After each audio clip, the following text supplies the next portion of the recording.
നമസ്കാരം. മുട്ടുകുത്തി പ്രാർത്ഥിക്കാമെന്ന് ഒരു സർക്കാർ പറയുകയാണ്. നിങ്ങളുടെ പ്രശ്നത്തിൽ, നിങ്ങളുടെ എല്ലാ വ്യാകുലതകളിലും ഞങ്ങൾ മുട്ടുകുത്തി പ്രാർത്ഥിക്കാം. ഞങ്ങൾ നിങ്ങളുടെ ഒപ്പം നിൽക്കാം. ഈ പ്രശ്നത്തിൽ ഞങ്ങൾ ദുഃഖം രേഖപ്പെടുത്താം. വെഞ്ഞാറമൂട് കൂട്ടക്കൊലപാതകം നമുക്ക് തരുന്ന ഒരു ഭീതി വല്ലാത്തതാണ് കേരള സമൂഹത്തിൽ എന്നുള്ളതാണ്. നിങ്ങൾ ഒന്ന് ആലോചിച്ച് നോക്കൂ. ഇങ്ങനെ ഒരു പ്രശ്നം വരുമ്പോൾ ഒരു സർക്കാർ വളരെ കാഷ്വലായി വിഷയത്തെ സമീപിച്ചിട്ട് എന്താണ് കാര്യം? ഇവിടുത്തെ പ്രശ്നം എന്താണ് എന്നൊരു സർക്കാർ മനസ്സിലാക്കണ്ടേ?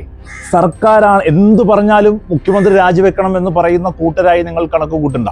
ഇവിടെ ഒരു യുവാക്കളിൽ 40% മുകളിലുള്ള യുവാക്കൾ ഏതെങ്കിലും രീതിയിൽ ലഹരിക്ക് അടിമപ്പെട്ടു പോകുന്നു എന്ന സർവേ നിലനിൽക്കുമ്പോൾ, ഒരു യാത്ര സഞ്ചരിച്ചിങ്ങനെ 5 പേരെ കൊല നടത്തുകയും ഉമ്മയെ മരണത്തിൻ്റെ വക്കിലേക്ക് തള്ളിവിടുകയും ചെയ്തൊരു ചെറുപ്പക്കാരൻ കേരള മനസാക്ഷിയിൽ ഇങ്ങനെ നിൽക്കുമ്പോൾ സർക്കാർ എന്താണ് ഇതിനൊക്കെ ചെയ്യുന്നത് എന്നുള്ളതാണ്. തീർച്ചയായും ഒരു സർക്കാരിനാണ് ഇതിൻ്റെ ഉത്തരവാദിത്വമെന്ന് പറയാതെ വയ്യ.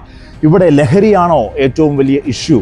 ലഹരിയാണ് ഇതിന് കാരണമെങ്കിൽ എങ്ങനെയാണ് എക്സൈസിനെ സർക്കാർ ഇതിനെ ശാക്തീകരിക്കുന്നത്? എന്താണ് എക്സൈസ് ഡിപ്പാർട്ട്മെൻറ്റ് നടത്തുന്ന പ്രവർത്തനമെന്ന് സർക്കാർ പറയണ്ടേ? 2, ഇവിടുത്തെ ഏറ്റവും വലിയ ഇൻ്റലിജൻസ് ഡിപ്പാർട്ട്മെൻറ്റുകൾ എങ്ങനെയാണ് ഈ വിഷയത്തെ നോക്കിക്കാണുന്നത് എന്നും അവർ പറഞ്ഞു തരണം. ഇനി ഇവിടുത്തെ ആധുനിക സംവിധാനങ്ങളെ ശാക്തീകരിക്കാൻ, ഈ ലഹരിക്കെതിരെ ശാക്തീകരിക്കാൻ എന്താണ് സർക്കാർ ചെയ്യുന്നത് എന്നെല്ലാം കേരള മനസാക്ഷി കേൾക്കാൻ കാത്തിരിക്കുന്ന ഒരവസ്ഥയാണ് നിലവിൽ ഉണ്ട് എന്നുള്ളതാണ്. ഇതൊന്നുമല്ലാതെ ഇങ്ങനെ വെറുതെ നമ്മുടെ കൂടെ നിൽക്കാം, മെഴുകുതിരി കത്തിച്ചു പ്രാർത്ഥിക്കാം, ഞങ്ങളുണ്ട് എന്ന് പറയുന്നതിൽ കാര്യമില്ല. വെഞ്ഞാറമൂട് കൊലപാതകത്തിൽ നമ്മൾ മനസ്സിലാക്കേണ്ട ഒരു കാര്യം, തൊട്ടടുത്ത അയൽവാസികൾ പറയുന്നു, ഞങ്ങൾക്ക് വിശ്വസിക്കാനാവുന്നില്ല ഈ ചെറുപ്പക്കാരൻ ഇങ്ങനെ ചെയ്യുമെന്ന്. പള്ളിയിൽ ഉസ്താദുമാർ പറയുന്നു, പള്ളിയിൽ ഇവനെ കാണാറുണ്ട്, പള്ളിയിൽ വരുന്ന ഒരു നിത്യസന്ദർശകനായിരുന്നു ഇവൻ. അപ്പോൾ വീട്ടുകാർ പോലും അറിയാതെ യുവാക്കൾ ഇങ്ങനെ ലഹരിയിലേക്ക് അടിമപ്പെട്ടു പോകുന്നു എന്നുള്ളതാണ് വെഞ്ഞാറമൂട് കൊലപാതക പരമ്പര നൽകുന്ന ഏറ്റവും വലിയ സീരിയസ് ആയിട്ടുള്ള ഇഷ്യൂ എന്നുള്ളതാണ്. നമ്മൾ അറിയാതെ നമ്മളോടൊപ്പം നിൽക്കുന്നവർ, നമ്മൾ തോളത്ത് കൈയിട്ട് നിൽക്കുന്നവർ, നമ്മുടെ ജീവിതത്തിൻ്റെ ദൈനംദിന ജീവിതത്തിൻ്റെ ഭാഗമാകുന്നവർ ലഹരിയിലേക്ക് ഇങ്ങനെ അടിമപ്പെട്ടു പോകുന്ന ഒരു സാഹചര്യം. ഈ സാഹചര്യത്തെ എങ്ങനെയാണ് ഒരു സർക്കാർ കൈകാര്യം ചെയ്യുന്നത് എന്നുള്ളതാണ്.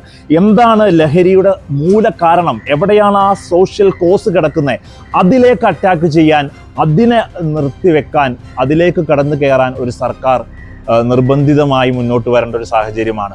ഇൻ്റലിജൻസ് ഡിപ്പാർട്ട്മെൻറ്റുകളുടെ വലിയ ഒത്തിണക്കത്തോടെയുള്ള പ്രവർത്തനങ്ങൾ, അതുപോലെ എല്ലാ രീതിയിലും ഈ നാട്ടിലെ യുവാക്കളെ ലഹരിയിൽ നിന്നും മാറ്റി നിർത്തേണ്ട ഒരു ബാധ്യത കൂടിയുണ്ട്. അവസാനം ഒരു കാര്യം കൂടി, കൊലപാതക പരമ്പര വെഞ്ഞാറമൂട് നടന്നപ്പോൾ ഏറ്റവും കൂടുതൽ ചർച്ച ചെയ്യപ്പെട്ട ഒരു വിഷയമാണ് സിനിമ ഇതിനെ വല്ലാതെ സ്വാധീനിക്കുന്നു എന്നുള്ളതാണ്. അങ്ങനെയാണെങ്കിൽ ഈ സിനിമ സ്വാധീനിക്കുന്നുണ്ടെങ്കിൽ എന്താണ് അത്തരം സിനിമകളെ സെൻസർ ചെയ്യുമ്പോൾ സർക്കാർ വെക്കുന്ന മാനദണ്ഡം എന്നുള്ളതാണ്. സിനിമകൾ വലിയ രീതിയിൽ ഇങ്ങനെ സമൂഹത്തെ ഇൻഫ്ലുവൻസ് ചെയ്യുമ്പോൾ, വയലൻസ് സിനിമകൾ ഇങ്ങനെ ഇൻഫ്ലുവൻസ് ചെയ്യുമ്പോൾ ഒരു കാര്യം ഉറപ്പാണ്, ഓരോ ആളുകൾക്കും ഈ വയലൻസിനോടുള്ള മാനസികമായ ഒരു അകലം ചിലപ്പോൾ അത് കുറയ്ക്കാൻ സാധ്യതയുണ്ട്. ആ ഒരു അകലം ഇല്ലാതാവാനും വയലൻസ് കുറച്ചുകൂടിയൊക്കെ ഒരു സാധാരണവൽക്കരിക്കാനും ഒക്കെ ഈ ഒരു ദൃശ്യാവിഷ്കാരം ചിലപ്പോൾ സ്വാധീനിച്ചേക്കാം. എന്തു തന്നെയായാലും കേരള മനസാക്ഷിയെ ഞെട്ടിച്ച് ഈ സംഭവത്തിൽ സർക്കാരിൻ്റെ കൃത്യമായ ഒത്തിണക്കത്തോടെയുള്ള പ്രവർത്തനങ്ങൾ ഭാവിയിലെങ്കിലും ഉണ്ടായേ തീരും.